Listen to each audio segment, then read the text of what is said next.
Shabbat Shalom. Shabbat Shalom. There's a story about a Rabbi, Hasidic Rabbi who was known for his immeasurable peace that everyone felt in the court. Animals came close by. And then one day, one of his shamashim in the Hasidic court, or those who are the helpers who help make everything happen inside the court. One of the shamashim, and they always thought, well, what more do I need to do? I'm spending my whole time here in this court. I'm serving. There's nothing more I need to do. But one day, one of the shamashim began to wonder, well, maybe I shouldn't stay here my whole time. Maybe I need to go out there and actually strike out my own path. And just then he walked into the court, and then he heard the Rebbe talking, and the Rebbe was talking to somebody else, but he thought, this is directed to me. And the Rebbe was saying, it's no good to stay here and think, all I need to do is turn up here and serve the court.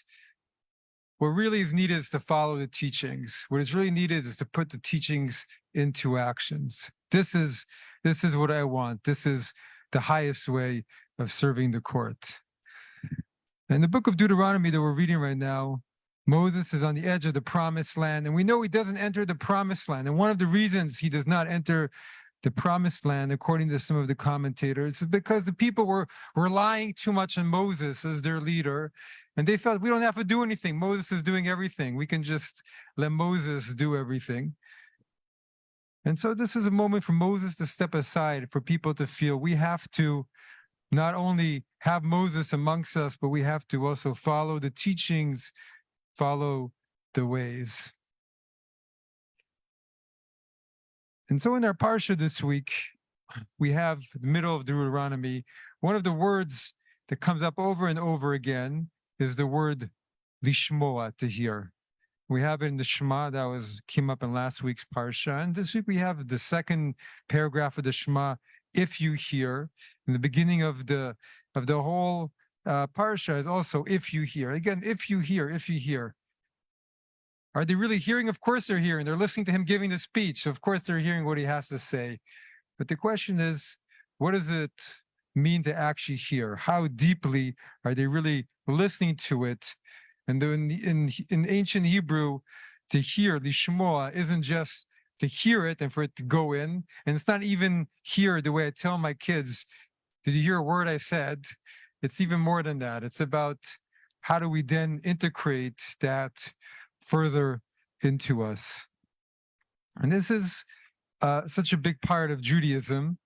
It's the reason we keep reading all these stories of these ancient figures, the patriarchs and matriarchs, year after year. And even though they live such different lives, well, human nature is the same.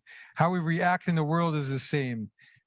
We still have what to learn because we still face the same internal hurdles. We still face the same family situations. We still face a world that's broken and it needs justice and us acting to make it happen.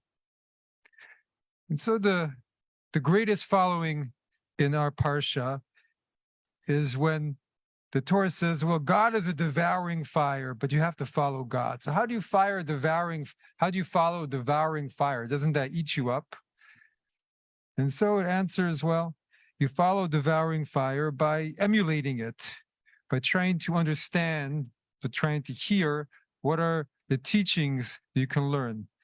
So what are the teachings? Well, just on one hand, it's all the actions, just like God in the Torah clothes the naked, so should too we need to clothe the naked.